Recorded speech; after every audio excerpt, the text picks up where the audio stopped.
I just also feel like I'm at the point in my life where like I don't have anyone like around me that's not sure about me. Like, please. If you're not sure about me, please. We want nothing but intention. You do not be around me, maybe, at all. Intentional people. That's it. And it goes beyond just like the way that they treat you. You just know somebody is an intentional person as a whole. Are you intentional about yourself, what you want, who you are in life? If you can't even show me that, then I know there's no way that can work between the two. What's the word? She at it again. What's the word? She in it to win. What's the word? She back and she staying. What's the word? Welcome to Sounds Like Ashley. Well, in my hell. This is not that type of podcast. I feel like I'm still trying to figure out what I would say, but just welcome back. This is our second episode. Thank you so much to all the people that have showed love on my first episode. We've upgraded the studio. We've organized a little bit. And yeah, today we're just going to talk about some of the funny things that we've seen on the internet, some trending topics. Yeah, so let's get into it. So, it's been a lot this week, like all the Diddy stuff and Kamala popping up on my YouTube every time I'm trying to. yeah, it's been a lot. Yeah, after the Kamala, it was Kamala. After the Cat Williams and Shannon episode, like Cat Williams literally said that 2024 is going to be the year where everyone is like exposed. Mm-hmm.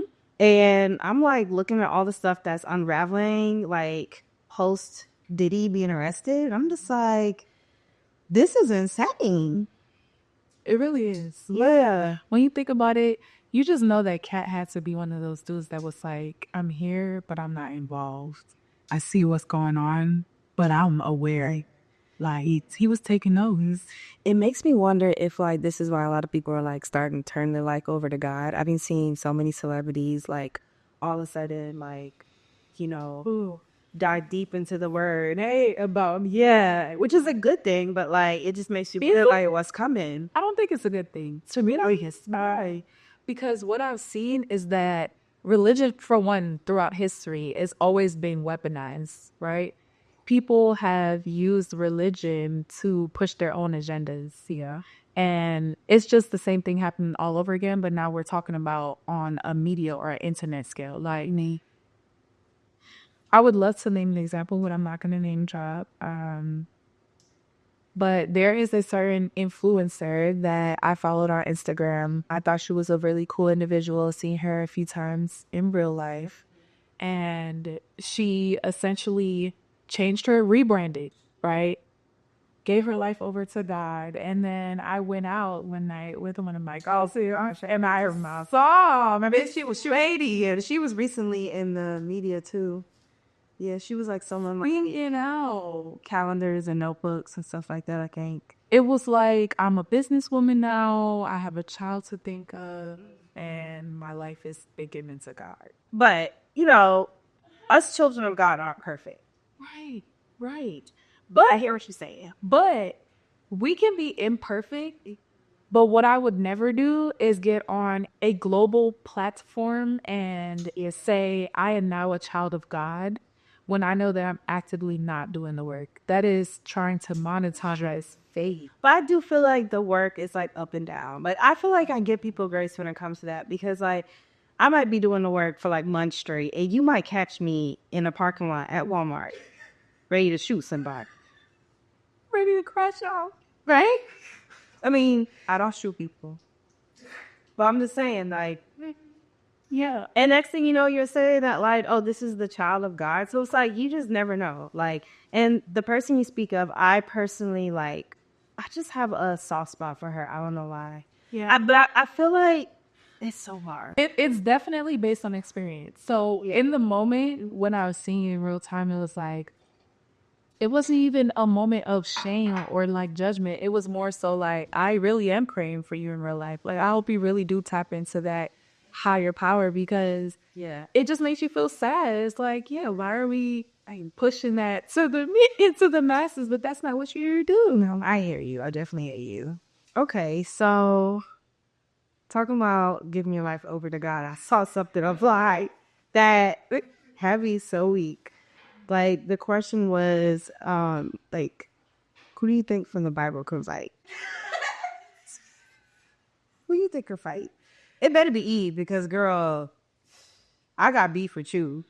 Because what you got us doing on a monthly basis, Right?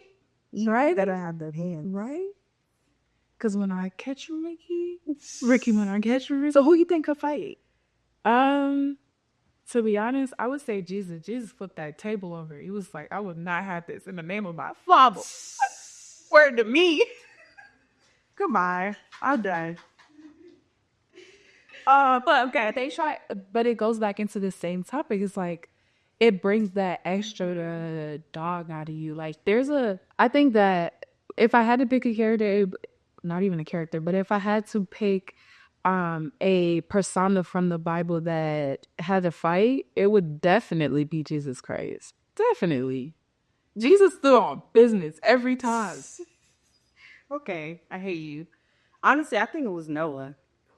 Because could you imagine trying to get everybody in that damn boat and everybody just talking like, buy this, buy that, get choked in them? No. Noah had to have them hands. He not lemon hands. But that's yours. I'm trying to save you. And then find all them animals to get them on the boat. Oh, right. Because I always wondered, like, how there's no way you're getting a lion to do anything. Yeah. And imagine if someone told you, like, this is the last days on Earth, and we all got to get on a boat, but I'm the captain. Bitch, you want to be. Okay? Like, so just imagine Noah had to have them hands. Right. Okay. So, question. What role do you think you play at family gatherings? Ooh, I already know the answer to that one. So, but not covered. Hello. The one at work. The way I has chosen to stay out the mix, to be honest. Okay. At family gatherings, yeah, for sure. If I do show up, I came for the food, probably. Oh, but I love you guys. It depends on what family we talking about. Yeah. Because I feel like, we always got two sides. Like, I feel like my mom's side is a little bit more conservative, a little bit more judgy, a little more preppy. But I feel like my dad's side is like a lot more chill. I feel like the role I play at both is different. But it's just so Black community coded. Like, It is. everybody's dad's side is like turned up. Yeah, I don't know. Like, I think that right now at family gatherings, you know what? I feel like I'm the one hosting. That's my role. Right? Which is true, yeah. I would say like the hospitality. That's what I bring to the family gathering. Absolutely. Yeah. Absolutely. You might let everybody feel invited. Like, Yeah. I like this is time to have a good time. Yeah. And I can never be late. Oh my goodness. And every year better be ready to go home at 10 o'clock on the dot. Oh my God. Okay. Let's talk about family gatherings because I've been hosting a few and thank you to my family that has been showing up for me because I feel like it's not just I've been hosting, I've been having events like, but between like when we first moved into this house, having NJ and then birthday parties, baby showers, gender reveals, all that stuff, you all showed up. But how do you feel about like shoes in the house? That's my biggest ick. Definitely a no-go for me. Please don't walk through my house with your shoes because Which bacteria is on shoes? Like, it's worse than like a public toilet. A bruise cupping and piss, air poop, outside, and we're from New York City. You says when you walk onto that train, you see how filthy it is outside. Yeah. Don't bring that in your house. And even though I'm in here, as the woman, it makes you feel a type of way even more because it's like, I'm clean this floor. Yeah. Don't. I want to know, like, y'all, am I like stuffy for not liking shoes in the house? Like, do y'all wear shoes in the house? Like, let me know because I just cannot stand it. Yeah, that's not That's not. I don't like shoes in the house. Like, I don't even like sitting outside with outside clothes and then like coming in my house and sitting on my couch on my bed, or I'm just like, ugh, But even more so, especially when you have a young baby too, because they touch everything, all and everything, and their face is on there.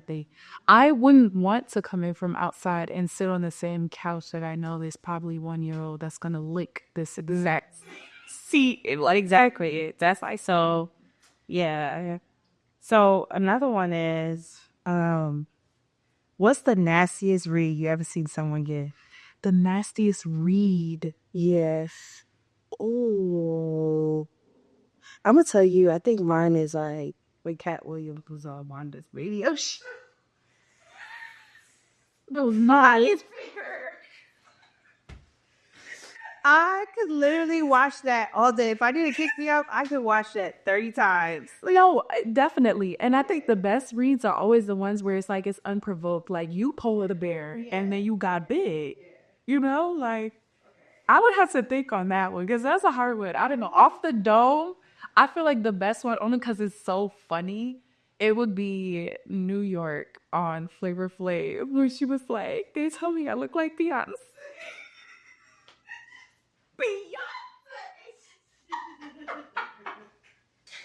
Look, gotta have that confidence. Shout out to New York girls who always carrying that. Hello, recap what needs to be gave, okay? Oh, let me know. If it's given Beyonce today, it's given Beyonce. As a matter of fact, who is Beyonce?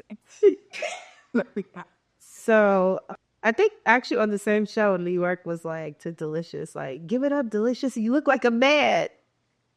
That was the read because I'm sorry, Delicious. Like, you look good. You look good. You look good now. You do look delicious. We can't lie. Yeah, you earned the name. You earned the name. All right. So the next question is, okay, this is a little bit serious. Mm-hmm. Who do you think settles more, men or women? Women, for sure. Really, 100%. I think that women settle more because a man is, from my experience, what I've seen personally, externally, a man will have one good opportunity and feel like he lucked up. And from there, he's not even thinking about shorty. A man is less willing to compromise, I feel, On what he wants. I mean, what's the likes? absolutely. They will overlook something, but will they compromise fully and wholeheartedly? No, a woman will compromise wholeheartedly. Okay. I can see that. Oh, yeah. But I feel like more men don't have like self-worth. Yeah, So like they won't compromise on the woman that they marry, exactly. but the woman that they mess with before they get to marriage, Yeah. they might compromise on it. Matter of fact, when you think about, like, when I hear stories of females, like, you know, who he cheated on me with, like, it's never somebody that looks better than you. And then you're like, dang, was that even your type? 80-20. 80-20. Yeah. It's definitely 80-20. 80-20. Yeah. She gave him something, but it wasn't that right something enough where she could top the person that was chosen. Yeah. And that's okay. Yeah. But I mean, everyone has their purpose. Right. The metrics are different no matter what. So do you think women chase the 20, maybe? Like they try to make a 20 and 80? Yes. Yeah, I think so. 100%. Yeah. We want to love and live off of potential. It's what I think you could, what I know you can. Can I reverse that back a little bit? Oh, yeah. I feel like Black women do that. On money. 100%. I just feel like other races, like, they don't marry potential. Yeah. You have to really put it on the table before they could believe anything. Yeah, they don't marry potential. And like I saw a post the other day, I feel like it was on TikTok, where it was like, I married for love and money. Mm-hmm. Period. Mm-hmm. Right? Not one or the other, not just one, but both. Because you can have both. Yeah. But I think in our community, unfortunately, majority of us have not been raised with that ideology of like, you can't have it all. Yeah. And you deserve it all. Yeah. You don't have to prove that you deserve it all either. Mm-hmm. And some of it feel like they feel bad. I think Black women feel bad about like not taking a Black man serious who may not be where they want to be in life. And then they like kind of like go off this potential and you end up dating this person for 5-6 years just off of potential. because you feel bad because you probably see your brother, you probably see your dad, you probably see this, probably see that. We have years of like being behind other races, so it's like knowing that like at one point we struggled and we overcame it. You think in your head like I could stick with this man and he can overcome X, Y, and Z, and like we gonna make it. And it's like yeah, sometimes that does happen, but like I also think that it's okay to like help someone, be their friend, believe in them, but like not make them your boyfriend or husband right now. Yes. You know what I'm saying? Like you could still like stick to what you want and stand on business without giving that person all of what you would give in a relationship. So like I just feel like, you know, we're females. You're gonna fall in love with the person, you go on a couple dates, like you're going to, you know, want the relationship to progress. And but this man probably has told you more ways than one that he's not ready for a serious relationship. He can't provide for you. He's not ready for marriage. But then you sit there and you force it and you force it because you then fall in love with this idea. Instead of like just like standing on business and saying like until my idea of what I want steps in front of me versus me trying to fit a circle into a square and vice versa, like I'm not gonna date or I'm not gonna take someone serious, you know? And you're not judging them. Like I don't know. I'm like really big on like just standing on business, like standing on what is it that you want and what you see for yourself, like because I feel like you're gonna end up resenting that person. Oh yeah. Right, and it's not gonna be their fault. Yeah, like I've seen men like be very very very like straightforward, like look, I'm not getting married anytime soon. Oh yeah. And a woman will sit there and be like, try to make it work. Like, well, what about this? Or like, well, you need to be doing this. And it's like, that man just told you. And I'm also not mad at the men that say that they're not ready. I'm not trying to be a pick me or whatever, but like, it's ingrained in a man to be a provider, right? And if he's not in that position, like how could he like fall in love and like be fully ready to like build a family with you? Like men want to be able to take care of you, take care of their offspring and like be okay, right? So it's like let them get there before you start talking family, marriage, all of this. And if they're not there, they're not the one right now, sis. Right now. And that doesn't mean that you have to get in every single waking moment of your life and your identity and pour that into their dreams and what they need in life. Because as a man, even though they have that sense of responsibility, the same way they have that sense of responsibility is the way that they have that sense of I need to make it happen for myself as well. Yeah. Yep. You know? And I think there's nothing wrong with growing, but you just have to be realistic. Like if,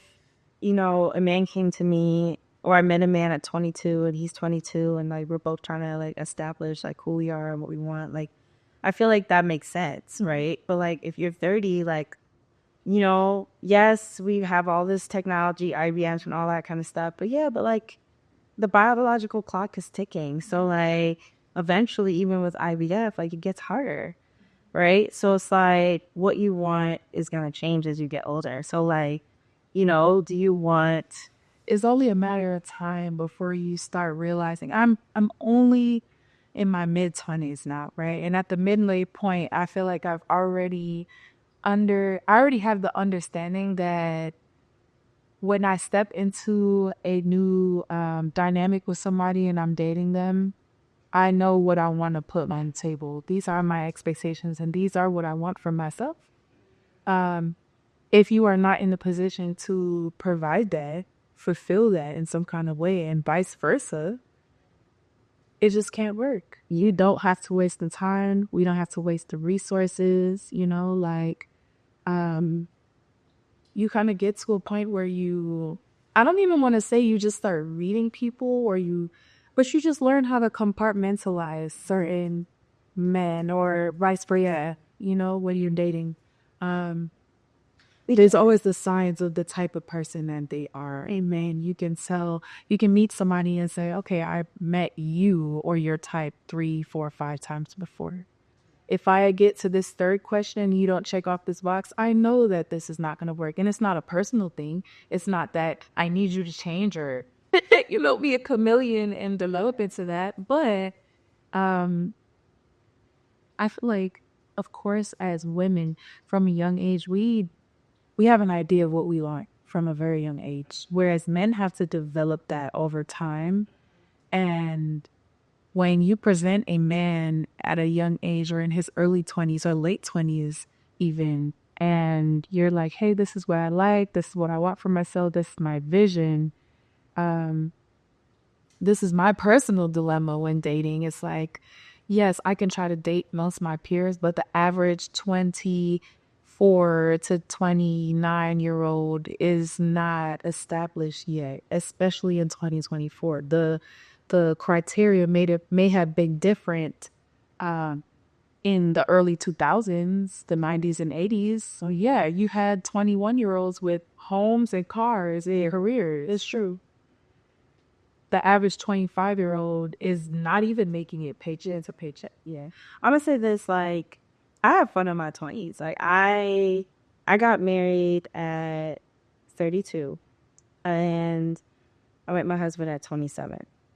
And I could say that, like, I lived my life. Like, and I made the conscious decision probably like at 24 that I was not like, you know, like obsessed with finding my husband tomorrow, right? I was like more obsessed with like becoming the woman that I wanted to be. Like, I was obsessed with like furthering my education and like, just feeling all the feels, like taking myself out to dinner, feeling what it's like to be a part of like a restaurant group club, like where I get points and like travel and go out with my friends. All right, we're back. We had a brief intermission because I had to go do some mommy duties, pick up my son, got some meat, cook for my little one, my husband, responsibilities. So yeah, one of the interesting things that I was thinking about as I was actually diving was, are the days of like idolizing celebrities, or even recently, like in the 2010s or whatever, like idolizing, IG models, is that over? What do you think? It never started for me. So, Well, yeah, but like just for the masses, like for the masses, I don't think so. I don't think it's over. I think that the consumers now have a voice, so they're able to give their feedback a little more openly. okay. So it can look like they're starting to pull away, but I think that it's just a matter of people are not able to show that they have that mind of their own. But I think people have always kind of like second guessed celebrities and Hollywood. I don't think so. I feel like because there was that element of like mystery where you didn't really know much about like their personalities, who they really were, if you weren't close to them, that people had this like idolization where they thought they were perfect because you didn't know their tea, That's true. That's true. But now we're clocking the tea, honey. Yeah. The tea is all over internet. That's very true. Yeah, there was a lot more mystery to celebrities, to the industry as a whole, how it worked, Yeah. how they got there, and that was that added to that, the idolization, and I think we're now exercising. Yeah, I feel like not anyone could be famous. Like anyone, and I think that's what I love about like social media now. I feel like there's more equity where anybody, any situation, any income bracket could like monetize their content. And For sure. there's like always like a place for them on the internet because like people are so relatable. So it's like you find these people who are becoming famous that are everyday people and have different, they have a talent, but it's not singing, it's not dancing, it's not rapping, whatever, or playing a sport, like. And yeah, I just feel like gone are the days of like celebrity, and more it's more to me like I can go on the internet and find what is it that I'm looking for, and there's like, I guess, like mini celebs. Like there's people online that I follow that I love their style, I love their home decor, I love how they mommy, and I love how they're doing their wife duties, and they're everyday people. But like now I could like tailor to like my content to like seeing them and not necessarily like having to find all of that in one person, like a Beyonce or Rihanna, and So I see what you mean. The average celebrity or influencer for sure. They might have like one specific skill set, and that's it. Oh, that's what it is. I think influencers are taking the spot of celebrities. Yeah, absolutely. Yeah, absolutely. Because that's actually pretty widespread right now. I feel like everybody who has been put on in the past 10 years, they clearly have not been developed into a celebrity and what that means. Yeah, these are average Joe Schmo. They I don't know, say, oh, you let it eat. So, and exactly, it opened up a lot of doors, but it also left a lot of room for nonsense. Yeah, as well. Yeah. Even like thinking about starting this podcast, I'm like, oh my God, everyone has a podcast now, right? But it's like, who cares? It's like, it's podcasts. Yeah. Hello. But I mean, it's like, who cares? Because it's like the people who are going to be relatable and people who like my content are going to find me. And honestly, I started this like not saying like, you know what, I want to be a famous podcaster. Like, it's like, I just want to talk and like, I want to find my community. I want to connect with people who might share like some of the same things that I'm going through or like just maybe share some parts of like my identity, you know, I don't know. So, I think it's really cool to be able to like, you know, talk to people that are like outside of your immediate circle. Like, Yeah. that's what I love about this. Like, I was telling my homegirl the other day that I love TikTok or Instagram. Yes, and because I don't know anybody on TikTok. I don't know y'all, but I love y'all because it's like it's not about like it's not a social card where I feel like IG is like your social ID. It's like who you are, what you have, people who you don't know. You're like, I don't even think that. I mean, does TikTok show mutual followers? It might show mutual followers. Like, No, I think you have to look for that.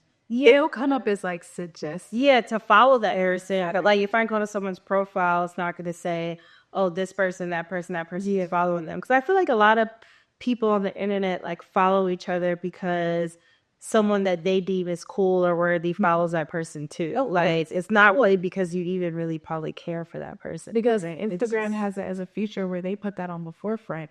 As profile, you automatically see who People follow so as well, right? absolutely. Yeah, I don't know. So I like TikTok because like I see tailored content that you know is not relative to like a social ID. It's just like people talking. Like I have gone down rabbit holes on TikTok. Like I want that. Hey, that would be my favorite feature. You could just keep Haitian mermaid TikTok. Like yeah, I don't know how I got there. Like, and then last night I went down a rabbit hole of like imitation crab. Like, it started off me to talk about. It started out with like it was like what's it called, like a onion boil, and then like from there I started. Someone was doing like a Sam's Club imitation crab boil, and it looked so good. But then like I dove a little bit deeper, and now I'm looking at how imitation crab is made, and it's like I probably honestly like I don't eat imitation crab. I might have when I was younger. People put it in like salads and stuff, but like as an adult, I don't make it. I don't cook it. But it looked really good. Like I wanted to go to Sam's Club and go get some ears of crease. I didn't care how it was made. Let me say something. A lot of things we eat have stuff in it, but like, all right, man, I'll try it. It looks good. I don't think any American that's been born here and eating the food here can really turn their nose up to anything. Like, we eat a lot of kinds of stuff. I know. What? We could talk all day. Imitation crab is the least of our worries. Okay. Specifically, like, oh yeah. So even though it's not Zimani said or whatever, but that's why I rock Modelo's as heavy as I do, because it's the quality in the product. Like having flour that is imported is important to the product, because the flour that is already manufactured here in America, they can put anything in it, and I didn't even know that. Apparently, you can put 10% of anything in flour. It could be asbestos. It could be crap. Something new every day. As long as it's only making up 10% of that flour, it could be sold. And that is insane. That is insane. Okay, so what do you think about like the when I was like hypersexualized or hypersexual or like very upfront female rapper, like Sexy Red, Gorilla. I'm not that as you. But you know what? Like we always had that, like, because we had Trina, we had Lil Kim. Yeah. So what's the difference? Because I feel like The difference is authenticity too. Lil' Kim went in that studio as who she was, what she actually lived and experienced. And you can see that, feel that in the music. Yes, everybody gets in the studios. They all have writers and people are helping. let me back up. But I'm not talking about the authenticity of the rap, right? I think it's the vulgarity. Like that always existed. Like Lil' Kim would say some stuff. She would say some stuff, right? And yeah, so would Trina, and we loved it. But Glorilla and Sexy Red, like, why is it giving? Well, for me, it's cringe. So I'm trying to figure out why. Why do I feel that way? It's execution. They does it evolution 100%. 100%. If Little Kim was rapping about doing something vulgar, more often than not, she's following that up with like the benefits that she reaped from it. And it might be something luxurious and like speaking to a softer side of life. Like, yeah, I might be doing this and popping this with this person, but I got duped out in France. Like it's speaking to a higher level. To me, it's giving the difference between a pro and an escort. To be honest, Sexy Red and the City Girls are pros. They walk down the strip in Miami. Wait. When you say Little Kim is like you mean pros? Of course, 100%. I didn't say. I said it. It's giving pro and it's giving escort because we all know it's the difference between the two. We all can look at it as the same thing because it's So wait, sorry. Let me just correct. When she's saying pro, she's mean like hostile. yeah. Okay. So it's giving props. It's giving a pro and okay, and a escort. Okay, so an escort is likely to leave whatever they do with a nice coat. Oh no, she's getting a lot of hearts. And the delivery is the whole package. Thank you. I'm not doing this for the dusty, busty dog block. I'm doing it for the rich tea in Dubai. That's what Little Kim was saying. She's like, "Mind you, everything overseas." Okay, got it. I think that might be what it is. Yeah, maybe it's there more so just like, yeah, mother, so you got these niggas acting crazy. I don't really. Oh, well. I'll go. You just gonna eat that out. Okay.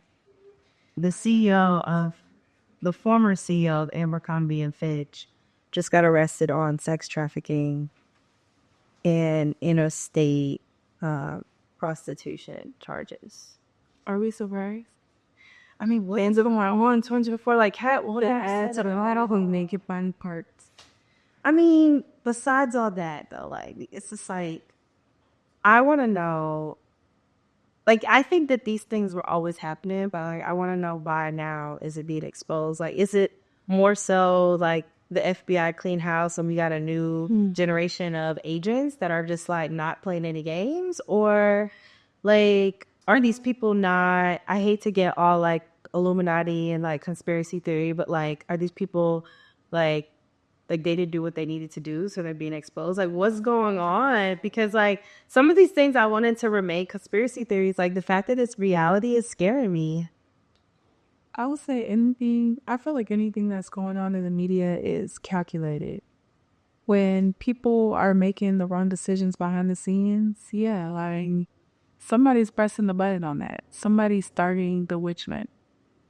Like, and that's what it's giving. It's giving Salem witch trials, 100%. And it's not to say that they weren't really in the woods dancing to secular music. They probably were.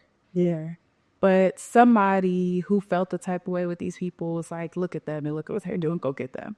Because nobody would care otherwise. Yeah. It's gotta be. Somebody pressed the button on that. Maybe, but it's getting crazy. 2024 is like crazy. But it's not like we weren't warned.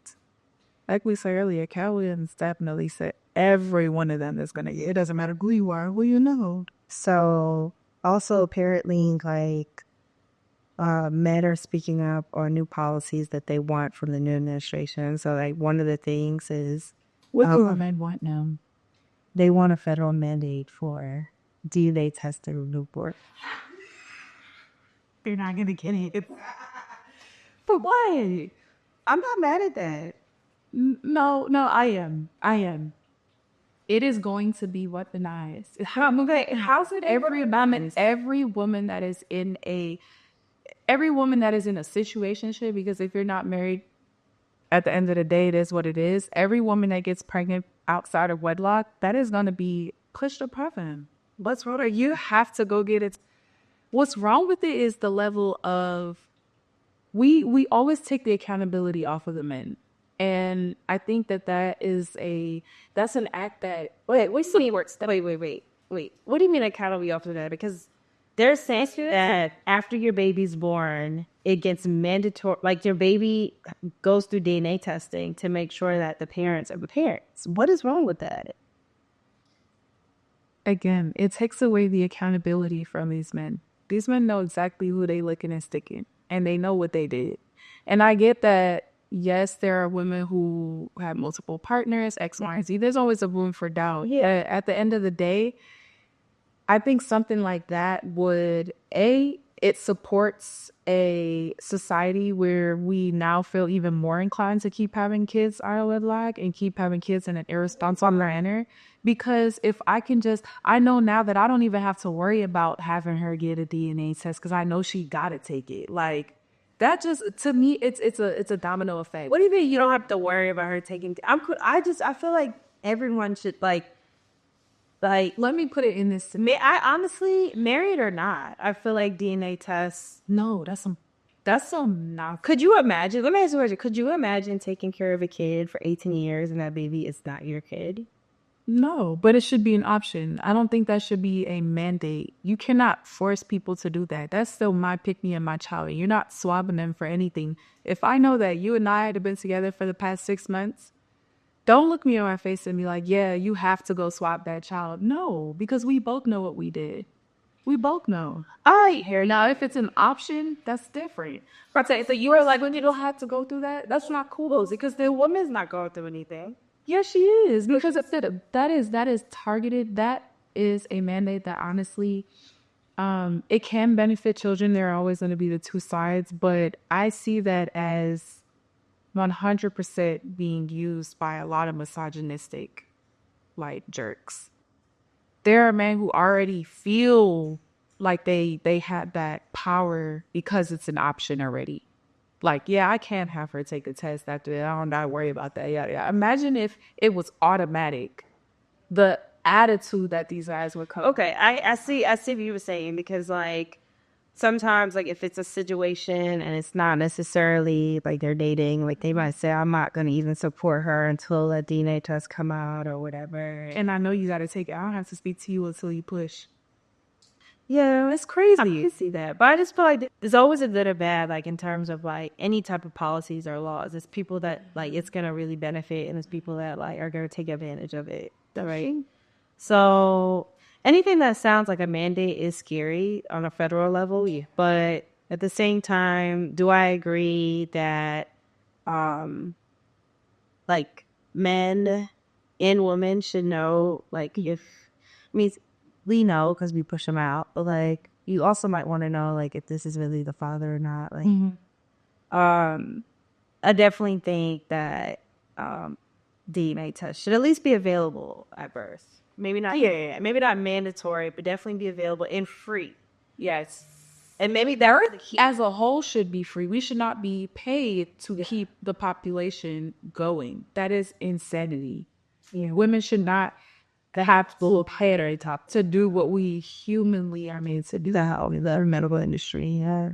Like, that's insane. They say paternity fraud's at 30%. Okay. Paternity fraud is at 30%.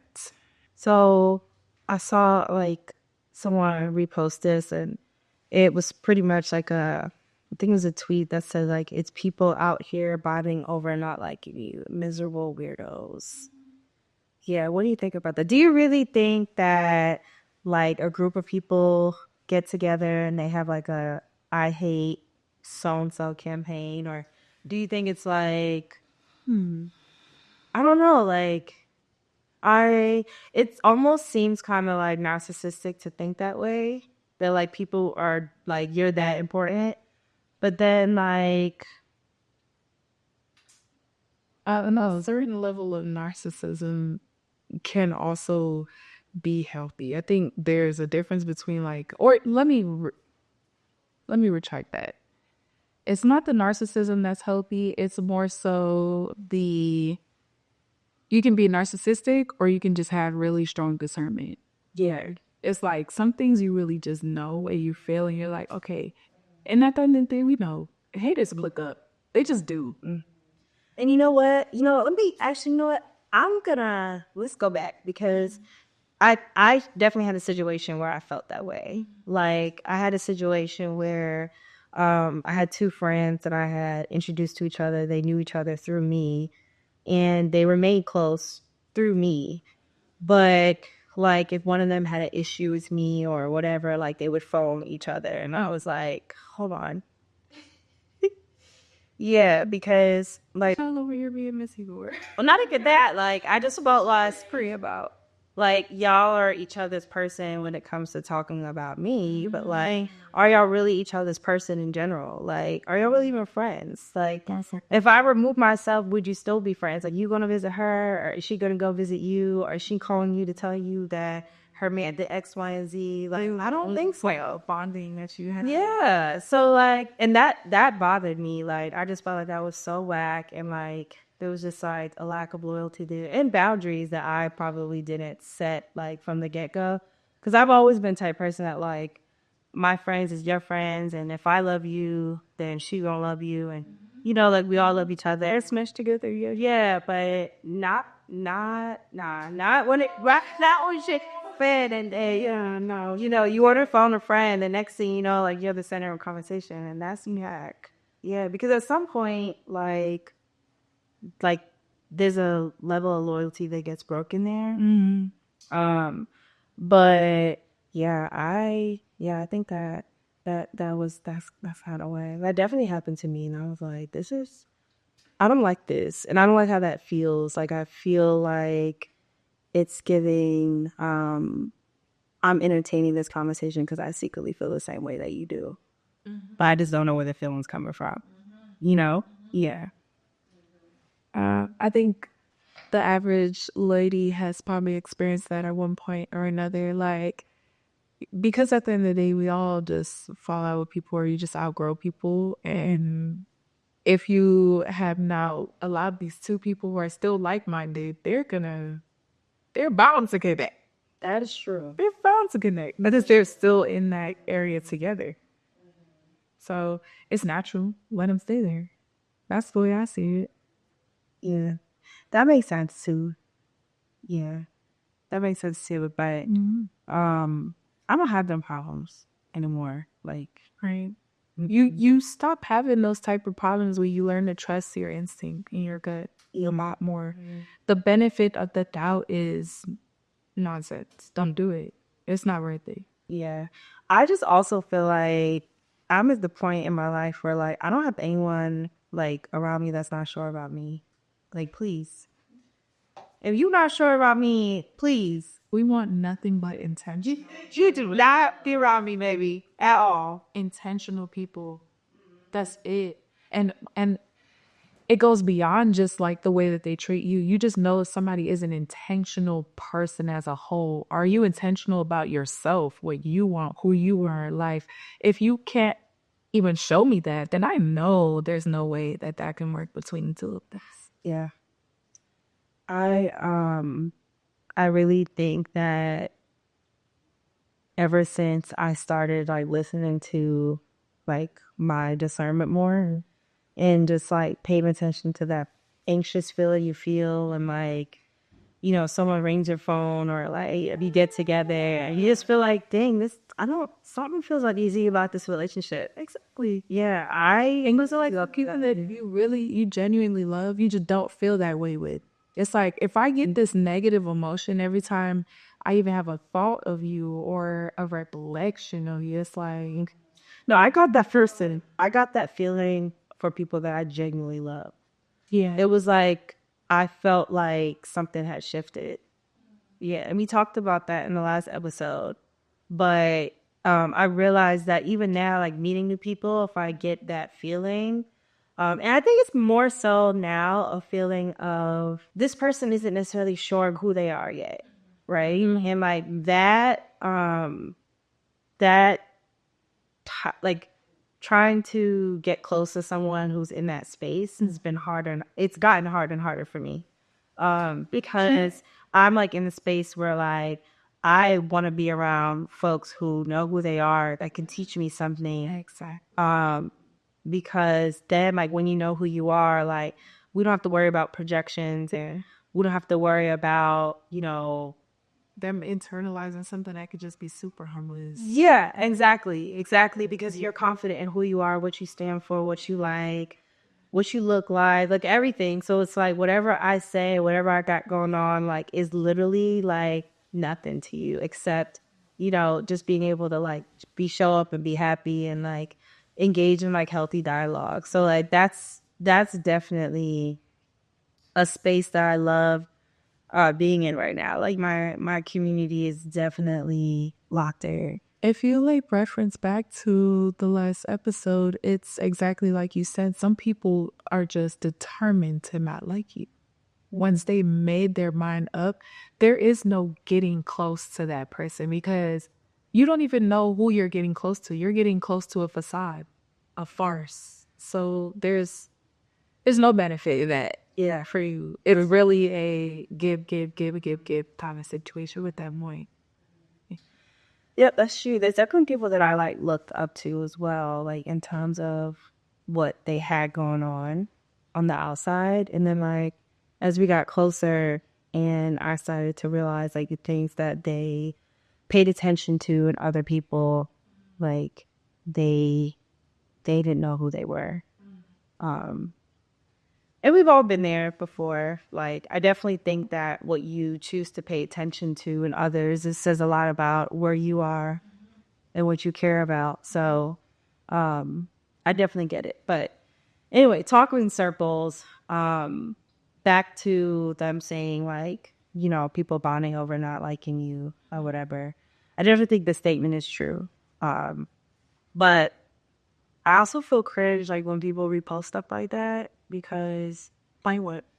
oh, like you weirdos, people bombing over not liking me or doubting me your friend. Oh, it's not making a post Saturday. Yeah, let people on blast and all. But like, I just feel like, or maybe it's just because I can't relate to that no more because I really don't question anyone like around me. Anyone that walks through my door, anyone that rings my phone, like I don't question them.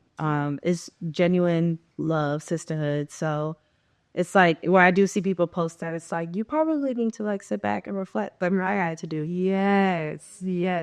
You'll realize why people just had to go through those phases. And when you're not there, yeah, you look at it with a broader scope after you've surpassed that situation. It's like, okay, there's neither one of you is completely wrong or you're not the star of the show. There is reflection that needs to be done at both sides. Yes. Yeah, you're both at fault for being in that predicament. Yeah. So how do you feel about like once you stop talking to somebody, like do you feel like all your friends stop talking to them too? Yeah. We're not doing that. Like, so, like, because in all honesty, if somebody walked in and cursed you out, and tomorrow I got up and was like, yeah, I'm going to brunch with so and so. You're like, You don't care about you, thank you. You don't care about me. And I know to say, I know the tea at brunch is going to be about whatever transpired between us because, like you said, it's the mutual friend kind of situation. No. Yeah. No. For me, it's like I'm really big on the title that I give people. Yeah. Like, let me tell you something. Like, I really stopped using the word best friend. Ooh. Like, because I haven't had a best friend since middle school. like because I just feel like when I use those words, like I really, really mean it. Like, and that means that like if we locked in and somebody has a problem with you, I don't care right, wrong, or indifferent. Like they don't know. I didn't with my one. They clearly don't know you to not like you. And so exactly. I mean, that's just how I feel about my best friend. Now I do have best friends. I just stopped using it because I just felt like, you know, there are people that I vocally called my best friends that I just really felt like didn't have the same level of loyalty that I had, like standing 10 toes down, or like, you know, ain't nobody's on form of, yeah, nobody's, you know, I don't know, but I just know like nobody could phone, if someone could phone you and feel comfortable talking about me, like it's not giving best friend. Yeah, definitely not a best friend. Like it's not, That's not, like, because that's barely a friend. yeah, I have friends that have other friends. I would never think to even pick up a call one of their closest friends to complain about them, because like it's just not giving that energy at all. Now I have been, I think it can be case based sometimes. I have been in a dynamic where it was like, okay, I love you to death, friend. We locked in, but we're having some turmoil and some trouble right now. Your best friend might be able to give some insight or some input into this that could help us figure that out in X, Y, and Z. I think if it is coming from a place of love and it's not being done with malicious intent, and it's really like, okay, let's figure out what our issues are as friends, that's different. But if I feel like your friend has to know about the issue first. yeah, That's the key. Yeah. Like, yeah, if they don't even know that you have an issue, exactly. that's sus. And so I say, and then I don't, then I, where is it really coming from? There shouldn't be any private conversations in a sense where it's like, okay, I'm not in the know about what y'all feel or whatever you have talked about. Definitely not. That's why personally, but again, you always have to be the change that you want to see too. Like personally, I have never had a conversation with person A about person B without person B knowing this is how I feel about you. Yeah. And this is a really big issue for me. We're gonna talk about it. If somebody asks, I'm gonna keep it a buck. I'm not gonna lie. We're gonna have an open forum type of situation. So it's not like, I've never been the type of person where it was like, oh, but she said this to me though. Nope. I said to A, B, and C the same exact way. Yeah, I played those roles too, but like I was always the bad guy. So like I would be like, you know, Were you the bad guy or you were supposed to be that way because they just weren't your people and they had already made up their mind? yeah, when I say bad guys, like you could feel the same way as someone else, but like you're the only one that's vocal and that's like having that honest conversation. Well, okay, you're the, you know, yeah, there's a third person in your group or fourth friend, fifth friend, whatever. Because like I've always felt like if I love somebody, like I don't like gray areas. So it's like if I feel a certain way about something you did or something you said, like I want to get it out like right away. And I want to like, let's hash this out, because I can't pick up the phone and have a conversation with you and feel away for so long. Yeah. You know what I'm saying? So because that like little ounce of like doubt or whatever it is you're feeling, like that's going to grow. And eventually like the friendship just can't be the same. And if a friendship's not the same, like why are we here faking it? I don't like that. You know, like I said, man. Yeah, it was hidden resentment. I'm going to close off with this. What I would say to my 20-year-old self is like, just do it. I think that I used to let a lot of, at one point, I actually always wanted to do this. Like I wanted to be on radio. I wanted to do like broadcasting. I did an internship with a major company, and I let like people get in my ear about how hard it would be for a female in that industry. And while some of that might be true, there might be some things that you have to go through. No Diddy. I still let that kind of like deter me from like continuing down that path. I could have still did it as a hobby. I could have still, you know, and who knows like where I would be. And I felt like a lot of I let a lot of scrutiny around like what I wanted to do deter me from doing what I wanted to do. So I would tell myself, stop listening to the outside noises, do what you want to do. You know who you are, you know your relationship with God, and yeah, like everything will fall into place. Like at one point, 2013, like I had gotten really popular on Instagram. I had thousands of followers. And I just really hated the fact that, like, just on campus, like, different places I went, people knew me and I had no idea who they were. Like, they have this, like, my name and all kind of, yeah, I did not like it. And, like, I just felt like there was just, like all these eyes on me and, like, every decision that I made. And I went and I studied abroad in the Czech Republic in the middle of nowhere, and I deleted my Instagram. And, like, I am so mad that I did that, because, like, if I would have still had that handle, like, I could have monetized that, and But no. I've never been able to catch up again, like, to that following. But everything happens for a reason. Like, at the time, it's just not the direction God probably wanted me to walk in. Right. He probably wanted me to get here first. But I would tell my past self to, like, not care so much of what people think. In retrospect, a lot of the opinions came from people, like, when I look at where they are now, like, they're not in a place where I want to be. That's no shade. It's just, we just had different visions for my life. I always thought really big, and I let people who kind of thought small, or, like, they themselves cared about what other people thought. I let that kind of deter me, and the decisions that I made is cool. Yeah. So, yeah, that would be my voice memo to my past self. Note that. I definitely took a little bit of that from the experience for myself. What I would say to my 20-year-old self is, don't allow others to sway your judgment. Don't allow others to have such a strong say-so in how you feel and how you react. Don't be easily swayed to react and give people what they are looking for, because I used to be very quick to agitation. Like, the right word, there were words that could trigger me. There were body motions and just snags that somebody could do that was like, oh, I don't like this. And now my whole day's ruined. Yeah. Because somebody was in the corner whispering. I know they was trying to be funny. So now I need to know what she being funny about. Actually, I don't need to know. It's not my concern. Doesn't matter. And I think that it comes from a place of, like, you're young, you're impressionable, and your environment plays such a huge part in who you are, period, point blank. So at that young age where you are gullible, you are naive, no matter how grown we all want to feel and be at that age, you just are. And there's so much more to learn. Yeah. Yes, what people could easily attribute you back then. But Yes. yeah. It sounds like you just, like, walking to, like, your stoplight. Yeah. Yeah. Essentially.